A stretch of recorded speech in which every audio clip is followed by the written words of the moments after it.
지금 반도체와 관련된 산업을 하는 기사와 책을 보면은 대부분의 책에서 전쟁이란 단어가 등장을 합니다. 반도체 패권을 놓고 소위 총성 없는 전 세계 대전이 지금 벌어지고 있습니다. 반도체 산업은 PC, 모바일을 넘어 이제 바야흐로 AI 시대의 전장으로 확대 본격화되고 있습니다. 모든 제품에 AI가 들어가고 반도체는 AI의 두뇌이자 엔진으로서 모든 제품과 서비스에 사용될 것입니다.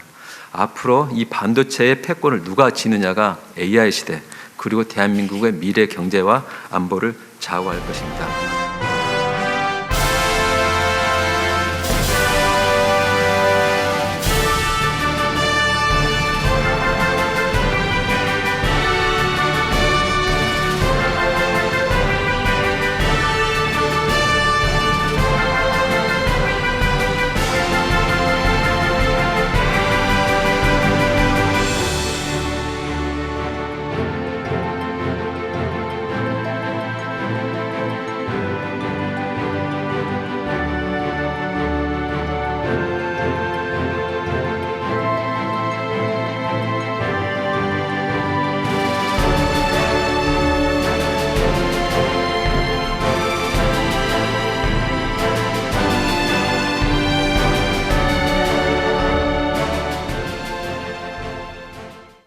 자, 앞으로 경기도 용인시에 건설될 용인 반도체 클러스터는요, 향후 K반도체를 넘어서 세계 반도체의 전초 기지로 확열될 전망입니다.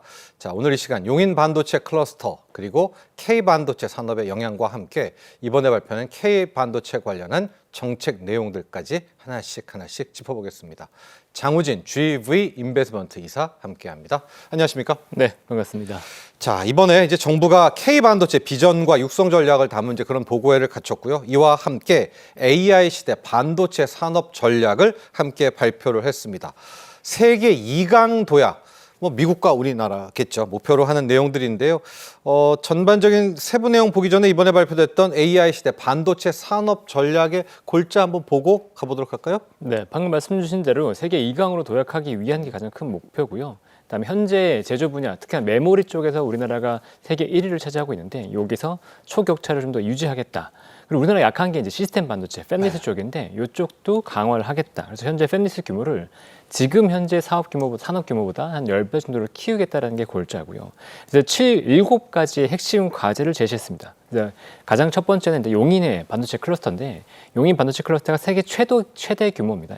이것을 조성하겠다고 발표했고, 네. 그다음에 팹리스 중에서도 MPU를 개발하는 데 집중 투자하겠다라고 얘기했습니다. 그리고 상생 파운드리를 설립을 해서, 그러니까 팹리스가 있다고 하더라도 팹리스는 이제 팹이 없이 설계만 하는 회사니까 네. 이 회사들이 적극적으로 뭔가 생산할 수 있게끔 파운드리를 설립하겠다. 그리고 국방 반도체를 자립적으로 만들겠다. 여기에 또 글로벌 넘버 1 소부장을 육성하겠다.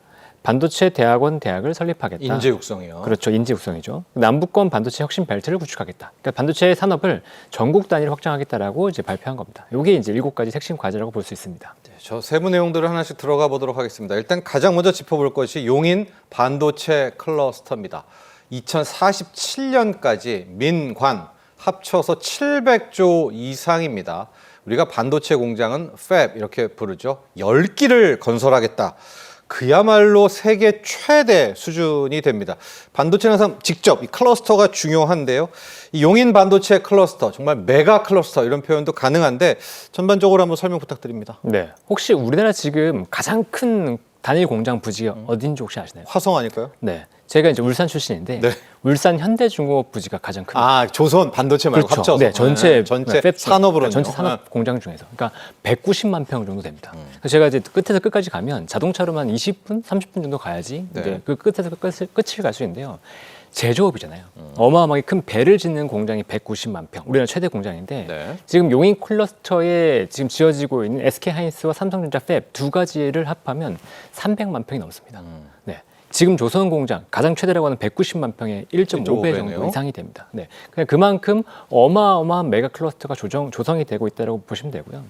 이 민간 합동 투자 프로젝트가 처음에 투자 규모가 100조 원 정도, 그러니까 100조 원 단위였는데 지금 700조 원 네. 수준으로 커졌습니다. 그러니까 그만큼 막대한 자금이 들어간다고 보시면 되고, 지금 현재 이제 10개를 추구한다고 말씀하셨는데 우리나라 전체 지금 현재 팹이 21개 있습니다. 네.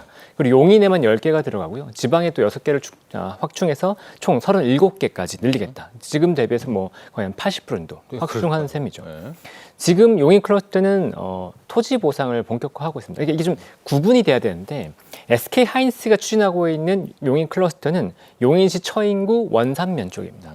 요건 일반 산업단지. 네. 네, 일반 산업단지는 지방자치단체에서 추진하는 산업단지라고 보시면 되고, 요거는 2019년부터 이미 추진되기 시작했습니다. 그래서 126만 평 부지에 현재 추진이 되고 있고, SK 하이닉스가 그중에 60만 평을 사용합니다. 네. 당초 이제 여기만 120조 원을 투자하기로 했었는데 최태원 회장이 최근에 600조 원을 투자하겠다라고 발표해서 투자 규모가 막대하게 늘어났고요. 아까 2019년부터 진행이 됐기 때문에 요것은 그러니까 총 4기 팹을 추진하고 있는데 여기 1기 팹이 2027년에 가동 목표로 건설 중에 있습니다. 네. 그래서 한 개 팹이 이제 기존에 있던 팹보다 월등히 크거든요. 그래서 청주에 있는 M15X라고 하는 M15X라고 하는 요 공장 6기에 해당하는 게 지금 한 개 팹에 해당합니다. 그만큼 큽니다. MC4도 컸다 하는데 그거에 6개. 네, 6배. 네, 네, 그 정도 되는 걸로 보고 있고 이 공장 하나가 150m. 그러니까 우리나라 아파트로 치면 50층 정도 되는 그 정도로 굉장히 큰 규모의 팹이 들어서고 있다고 보시면 되고요. 여기에는 HBM4E, 그러니까 지금 HBM4도 내년 나온다고 하고 있는데 HBM4E를 이후로 해서 그 이후로 차세대 메모리 반도체 쪽을 적극적으로 생산하겠다고 발표하고 있고요. 네. 그다음에 삼성전자의 클러스터는 국가 산업단지입니다. 아까는 일반 산업단지였고 국가 산업단지는 국가에서 주도적으로 이 부지 같은 것들을 계획하고 만들어주는 사업이라고 보시면 되고요. 여기에 이제 용인에서도 이동 남사업 일대 235만 평, 아까 126만 평이었고 지금 이게 235만 평. 반대편 그 기흥화성 그쪽 라인이죠. 거긴 네, 또 삼성전자요. 맞습니다. 네. 그래서 여기는 삼성전자의 시스템 반도체 중심, 파운드리 중심으로 해서 6기를 생산라인에 구축할 예정입니다. 삼성전자 일단 투자 규모를 360조 원 정도로 밝혔고요. 2030년에 첫 가동을 목표하고 있습니다. 그러니까 일단은 SK 하이닉스 쪽이 먼저 들어가고 있고 그다음에 본격적인 국가 산업단지는 삼성전자를 중심으로 해서 구축이 된다라고 보시면 될 것 같습니다. 네, 자 저렇게 저희가 큰 어떤 아웃라인을 좀 봤습니다. 아마도 K 반도체, 한국 반도체 산업에 엄청난 정말 좋은 긍정적 효과를 줄 것 같은데요. 여기에 대해서 우리가 좀 살펴볼 부분들은 하나씩 좀 있는 것 같습니다. 일단은 전력이죠. 이제 용인 반도체 클러스터를 가야 되는데 지금 나오는 이야기가 과연 전력이 있을까? 어디서 끌어오지? 전력에 대한 이야기들 많거든요. 일단 전력 공급 안정성부터 한번 살펴보도록 할까요? 네. 지금 용인 클러스터에 필요한 전력 규모가 곳곳에 따라 다르긴 한데 이제 추정하는 것보다 다른데 10기가와트부터 15기가와트까지를 보고 있습니다. 그러면 이게 전체 수도권 전력 수요의 25%에서 30% 정도를 보고 있습니다. 야, 네, 그래요. 어마어마하게 네, 어마어마하네요. 네, 용인시 대비해서는 용인시 시민들이 사용하는 뭐 전력량의 뭐 100% 이상. 다죠. 뭐 다 네. 그 이상이네요. 네, 그 이상을 보고 있습니다. 그러니까 그만큼 어마어마한 전력이 필요한데 여기에 따른 전력 공급 확보는 아직까지 완전하지는 않습니다. 그래서 현재 예. 40% 정도는 계획이 안 나와 있어요. 6기가와트 정도는 아직까지는 계획이 없고 우선적으로 만들어지는 팹에 대한 공급 계획들만 만들어져 있습니다. 그래서 차기에 대한 계획들은 계속해서 좀 논의하고 만들어질 필요가 있는데 약간의 걸림돌이 있습니다. 환경단체들이 굉장히 크게 거부하고 있다는 건데요. 예. 환경단체 입장에서는 지금 원전을 거부하고 있고 화석연료, LNG 같은 경우에도 친환경과 배치된다라고 얘기를 하고 있고요. 또 원전을 수도권에 올릴 수는 또 없을 것 같고요. 그렇죠. 네. 그리고 LNG를 그래서 대안을 하고 있는데 LNG도 이게 화석연료이기 때문에 뭐 그런 얘기도 많이 나오고 있고 그다음에 송전탑 건설 같은 경우에도 이건 문제가 있다. 여러 가지 이슈를 걸고 있어서 전력을 어떻게 확보할지가 굉장히 난항이 되는 상황이긴 합니다. 네.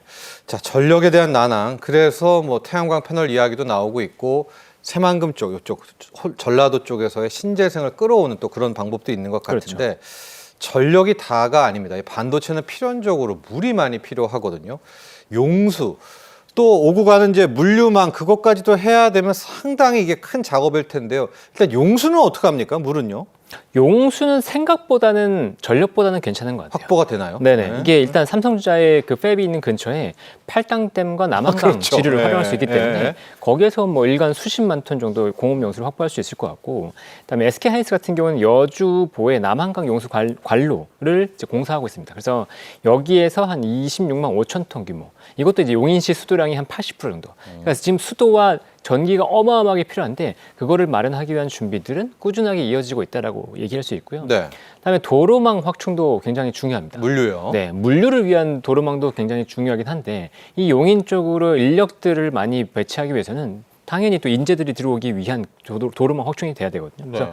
현재 14개 노선의 건설 또는 확장이 이루어지고 있습니다. 뭐 대표적으로 국도 45호선 같은 경우에는 전 구간을 8차선으로 확장하는 것들을 진행하고 있고 예. 국도 43호선 같은 경우에도 지금 용인시 평생학습관에서부터 죽전역 구간을 지하도로로 개설하고 있습니다. 근데 이런 사업들에 대해서 보면 아까 국도 45호선 말씀드렸는데 예. 예비 타당성 조사를 면제를 하면서 빠르게 이 사업들을 진행할 수 있게끔 국가에서 지원을 해주고 있습니다. 그래서 물류 쪽, 그러니까 도로 관련된 것들은 크게 이슈가 되지는 않을 것 같고 아까 말씀드렸던 것처럼 지금은 전력, 물도 괜찮고. 네, 전력을 어떻게 공급할 거냐 가장 큰 이슈가 될 것 같고 AI 전력도 보면 지금 미국도 그렇고 일단은 전력 공급이 필요한데 빠르게 공급하면서 온사이트, 그러니까 사이트 인근에 구축할 수 있는 발전이 굉장히 중요하게 대두가 되고 있거든요. 그래서 네. 현재로서는 LNG 복합화력 발전이 가장 큰 대안으로 부각받고 있습니다. 네. 그리고 앞서 보면은 이제 전체 요번에 거기 안에 팹 리스 중에서요. 이제 설계죠. 팹 리스 공장이 없다. 뭐 CPU, GPU 시대에서 NPU, MPU 이야기를 많이 하는데 NPU 관련한 상당한 뭐 이제 투자들도 있는 것 같습니다. NPU에 대한 설명도 좀 부탁드리면서 이번에 투자 전략에는 NPU는 또 어떻게 녹아 들어가는지도 함께 좀 볼까요? 네, 일단 NPU 얘기 드리기 전에 CPU와 이제 GPU를 먼저 말씀드려야 될 것 같은데 CPU라고 한다면 우리가 사용하는 이런 기기들의 두뇌를 얘기합니다. 그러니까 이런 두뇌를 생산하는 곳은 딱 떠올려 보면 몇 개 없죠. 우리가 생각하는 건 뭐 AMD나 인텔 이런 기업밖에 없을 거고요. 그다음 GPU 같은 경우에도 뭐 AMD나 엔비디아 이런 기업들밖에 떠오르지 않습니다. 네. 그만큼 범용 반도체로서 이런 것들은 이제 글로벌 대기업들이 할 수 있는 그런 영역이라고 보시면 되고요.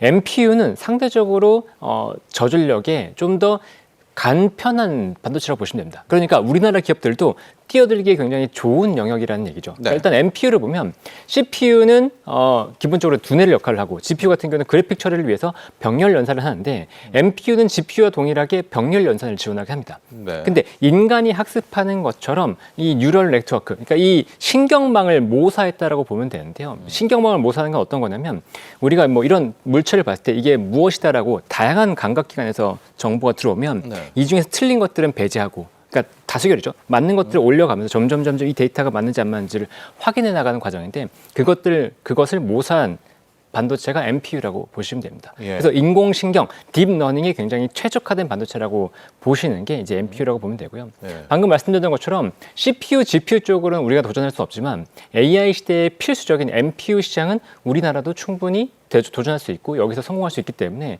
국가적으로도 NPU를 지원하고 있다라고 보시면 됩니다. 그렇다면 이번에는 설계 쪽이 일단은 핵심이 되는 건가요? 그렇죠. 네. NPU 팹리스를 지원하는 거죠. 그러니까 팹리스를 통해서 엔비디아도 보면 팹이었거든요. 네. 엔비디아 TSMC의 그 공장 외주를 만들었죠. 맡기고 있죠. 네, 마찬가지로 NPU 같은 경우에도 설계만 있으면 되기 때문에 이 설계를 잘할 수 있는 기업들을 키워주려고 하는 거고요. 현재 우리나라에는 이제 퓨리오스라든가 리벨리온, 디벡스 같은 이런 NPU 기업들이 있기 때문에 이런 기업들을 적극적으로 육성하려고 하는 전략들을 펴는 것 같습니다. 최근에 이제 TPU처럼 추론만 하는 이제 그런 칩인데 NPU는 그거보다도 더 세부적으로 약간 딥러닝 위주로 이제 가게 되는 그렇게 보면 되나요? TPU랑 이제 같은 개념이라고 보시면 되는데 TPU랑 NPU랑 같은 개념이라고 보시면 되는데 TPU 같은 경우에는 그러니까 클라우드 쪽에서 돌아가는 것들이 중점이 돼 있고 네. NPU 같은 경우는 온 디바이스 AI, 아. 그러니까 디바이스 쪽에서 지원이 된다고 실생활 보시면 디바이스. 돼요. 그렇죠. 그러면 이게 왜 그러면 NPU 쪽으로 가는지를 더 명확하게 볼 수 있는데요. 생각해 보시면 우리나라는 디바이스에 굉장히 강한 나라입니다. 뭐 세탁기도 그렇고 가전, 그다음에 이런 스마트폰. 태블릿, 스마트폰, 노트북 이런 것들이 강하기 때문에 여기 디바이스에 직접적으로 우리가 칩을 공급할 수 있다 그러면 이 디바이스와 NPU가 최적화되면서 우리가 성공할 수 있는 기반이 될 수 있거든요. 그렇기 때문에 정부 쪽에서도 이 NPU를 적극적으로 지원한다고 볼 수 있는 거죠. 네, 자 NPU 설계, NPU 팹리스 이야기가 나왔으니까 뭐 파운드리, 시스템 반도체 이야기로 해봐야 될 것 같습니다. 최근 삼성전자의 파운드리 이야기, 호평들 많이 나오고 있는데요. 결과적으로 우리가 메모리에 이어서 시스템 반도체까지도 가야 되겠죠. 그런 전략도 이번에 좀 나와 있나요? 네, 맞습니다. 그러니까 파운드리라고 한다면 파운드리는 팹, 그 공장을 갖고 있는 곳이라고 보시면 됩니다. 그러니까 의류도 보면 의류를 디자인하는 곳이 있고 생산하는 곳이 따로 있잖아요. 마찬가지로 이 반도체도 팹리스가 이 설계를 하면 파운드리에서 생산을 해준다고 보면 되는데 삼성전자나 그러니까 TSMC 같은 파운드리 업체는 아주 정밀한 공정을 만듭니다. 그러니까 네. 우리나라가 뭐 MPU라든가 아니면은 뭐 MCU라든가 이렇게 아주 저전력 반도체로서 그 가벼운 성능을 내는 반도체들은 이런 고성능 반도체 팹을 돌릴 이유가 없거든요. 네. 그러면 이 회사들은 설계를 했어도 만들 수 있는 공장이 없었던 거예요. 그래서 반도체 상생 파운드리를 민관 합동으로 만들어서 우선 이 파운드리 쪽에서 우리가 직접 그러니까 정부에서 지원해서 만들면 우리나라 팹리스 업체들이 이 공장을 이용해서 시제품 같은 걸 만들 수 있죠. 시제품을 만든 이후에 본격적으로 양산은 또 다른 팹을 태울 수 있는 거니까 이 시제품을 적극적으로 만들 수 있는 공장을 일단 만들자라는 차원에서 상생 파운드리가 시작됐고요. 네. 현재 이제 지분 관계는 민간이 한 52%, 정부가 48% 지분을 가져가는 걸로 설계가 되고 있는데 이게 TSMC를 따라가는 겁니다. 예. TSMC가 처음에 만들어질 때 정부가 48% 지분을 가져가는 걸로 가져갔었거든요. 그래서 요거를 따라가면서 우리나라도 이 파운드리를 정부 차원에서 한번 키워보겠다는 의지로 볼 수 있을 것 같습니다. 상생 파운드리 이야기가 많이 나오잖아요. 잠깐 설명도 해주셨는데 이 상생 파운드리의 좀 의미도 한 번만 더 짚어주시죠. 네, 그러니까 상생 파운드리는 민간 합동으로 4조 5천억 원 정도의 규모의 투자를 한다는 겁니다. 그러니까 4조 5천억 정도의 팹을 짓는다는 거고요. 12인치 규모의 40나노급 파운드리를 구축합니다. 지금 이제 삼성전자, TSMC 같은 경우에는 뭐 2나노 얘기 나오는데 네. 이것보다는 완전 레거시 공정을 지원을 해서 우리나라 팹리스 기업들이 레거시 공정 기반의 어떤 칩들을 생산할 수 있도록 지원하는 정책이라고 보시면 됩니다. 그럼 만들어주겠다. 그러니까 그렇죠. 상생하자 이런 네네. 거죠. 그렇죠. 네, 여기서 시제품 만들어서 얼마든지 테스트해봐라. 저렴하게 테스트를 해보고 이 테스트를 기반으로 양산까지 가서 할 테니까 성장해라. 아이디어를 내라. 그렇죠. 네. 근데 이게 뭐랑 연결되냐면 미들테크 국산화랑 연결됩니다. 그러니까 하이테크는 아까 말씀드렸던 것처럼 뭐 GPU나 이런 것처럼 아예 고부가치 공정인데 미들테크라고 한다면 그 정도까지 거는 공정은 아니고 중소기업에서 다룰 수 있는 칩들을 말하는 거죠. 대표적으로 차량 제어 MCU라든가 전력 관리 칩, 차량용 반도체. 그렇죠. 네. PMIC 이런 것들은 중소기업들이 할 수 있으니까 이런 미들테크를 국산하기 위한 지원을 해야 되고 요 미들테크를 지원하기 위한 방침으로 지금 상생 파운드까지 나왔다고 보시면 되죠. 네. 자, 그런데 용인 반도체 클러스터 얘기를 하니까 또 수도권이야, 지방은 어떡하라고 또 이런 지적도 있습니다. 근데 이번에 좀 보니까 남부권 반도체 벨트 이야기가 있더라고요. 이 부분도 설명 좀 부탁드립니다. 네, 지금 현재 보면 남부권이라고 해서 부산, 구미, 광주광역시를 연결하는 벨트를 만들자라는 얘기가 나오고 있는데 네. 여기는 아직 그러니까 생산을 위한 벨트는 아닙니다. 그러니까 본격적으로 여기서 팹을 만들어서 이렇게 하는 벨트는 아니고 예. 이 도시들의 적극적인 활용을 하자라는 차원에서 보시면 되고요. 그래서 예. 패키징, 그다음에 전력 반도체, 소재 부품 이런 것들을 도시의 특성에 맞게 적극적으로 구현하자. 어느 도시들 있는지 좀 보죠. 예. 네, 대표적으로 이제 부산, 그다음에 구미, 광주가 있죠. 그러니까 지금 보면 수도권 쪽, 천안, 아산, 뭐 평택, 용인 이쪽으로 몰려 있잖아요. 네. 이것들을 지방, 그러니까 경북, 그다음에 경남, 전남 이런 쪽으로 확장하다라고 보시면 되고요. 광주광역시는 뭐 잘 알려지진 않았지만 엠코라고 해서 글로벌 오사트 2위 기업이 자리 잡고 있습니다. 네, 그래서 첨단 패키징 쪽을 적극적으로 지원하는 것들을 추진하고 있고요. 그래서 패키징 사업을 확장한다. 그러니까 기존에 이제 수도권에서 생산한 것들을 패키징을 또 전남 쪽으로 확장한다고 한다면 반도체 벨트가 확장될 수 있다라고 보는 것 같고요. 그다음에 부산광역시는 SiC 기반, 그러니까 실리콘 카바이드 기반의 전력 반도체를 적극적으로 생산하는 기지로 구축하겠다라고 얘기를 하고 있습니다. 그리고 경북 구미 같은 경우에는 지금 가전 쪽이 많이 발전됐던 도시잖아요. 네. 그러다 보니까 소재 부품의 공급 고점으로 삼겠다. 거기도 또 보면은 자동차 쪽도 많거든요. 그러니까 이런 소재 부품 쪽으로 지원을 해서 반도체를 종합적으로 육성하겠다라고 하는 전략들을 가져가고 있다라고 보시면 되고 지금 보면 TSMC, 대만도 TSMC가 전국의 그러니까 반도체 클러스터를 전국적으로 구축한다고 얘기가 나오고 있거든요. 그러니까 우리나라도 지금 반도체 클러스터를 물론 생산 공장 팹은 수도권에 집중돼 있겠지만 이걸 지원하는 클러스터, 연구 개발이라든가 이런 것들은 전국적으로 분포를 해서 우리나라 전국이 반도체 산업 기반으로 같이 성장할 수 있는 단계를 만들려고 지금 노력하는 것 같습니다. 저희가 이제 하정우 AI 수석과의 인터뷰도 했었을 때도 이 AI, 특히 반도체 부분에서 인재가 생명이다 이런 이야기를 했었는데요. 자, 장우진 이사, 이번에 계획에도 한국 반도체 대학원 대학, 그러니까 인재 육성에 대한 부분도 언급이 되어 있더라고요. 그렇죠. 내용도 좀 이야기를 해주시고 정말 이 의대 쪽으로 가는 인력들을 또 어떻게 좀 빼올 수도 있을까 그런 고민도 많이 해봐야 될 것 같습니다. 네. 근데 진짜 안타까운 소식이긴 한데 네. 중국은 공산주의 국가잖아요. 근데 네. 중국에서 지금 의사를 하려는 사람은 거의 별로 없고 대부분 이제 공대를 가서 네. AI 인력 쪽으로 가려고 하는 사람들이 굉장히 많거든요. 다 스타트업으로 갔더라고요. 네. 왜 그러냐? 돈 때문입니다. 거기가 돈을 훨씬 많이 벌기 때문에. 네. 그러니까 공산주의 국가임에도 불구하고 자본주의에 굉장히 가까운 나라가 중국이라고 볼 수 있는데 마찬가지로 우리나라도 결국 AI나 이런 반도체 인재들이 돈을 많이 벌 수 있다. 지금 하이닉스가 돈 많이 주고 있잖아요. 그래서 지금 공대로 가려고 하는 수요 인력들이 늘어나고 있거든요. 그러니까 그런 수요가 그러니까 돈을 많이 벌 수 있는 기회를 준다고 한다면 분명히 이런 쪽으로 인력이 모이면서 성장할 수 있기 때문에 기회가 있다. 그리고 이런 인력들이 뭔가 배울 수 있는 기회를 줘야 되는데 지금 이제 첫 번째 추진하고 있는 건 국내 첫 반도체 대학. 그러니까 대학원, 석박사를 인재를 기르는 이런 대학을 설립한다는 게 첫 번째로 이제 계약을 하고 있고요. 네. 그다음에 반도체 특성화 교육기관을 뭐 아카데미도 마찬가지고 30년까지 단계적으로 구축한다라고 하는 목표들을 가지고 있습니다. 그리고 아까 반도체 벨트 말씀드렸는데 예. 광주와 부산 구미에 적극적으로 또 인재를 육성하는 전략을 가져가 있고 최근에 보면 이제 소프트뱅크의 손정혜 회장과 이재명 대통령이 담판을 지으면서 암스쿨이라고 하는 것들을 또 광주에 구축한다. ARM이죠. 네, ARM. 이게 ARM이 이 스쿨을 만드는데 ARM 대표적인 팬리스 기업이죠. 이 팬리스 기업과 함께 이 반도체 인력을 육성할 수 있는 스쿨을 육성을 해서 5년간 1,400명 정도의 반도체 설계 인력을 양성하려고 계획하고 있습니다. 자, 여러분 내년도요. 삼성전자의 영업이익은 100조 이상, 또 SK하이닉스의 영업이익 90조 이상, 두 회사가 200조 원 이상을 벌어들일 것이다. 이런 전망 나오고 있는데요.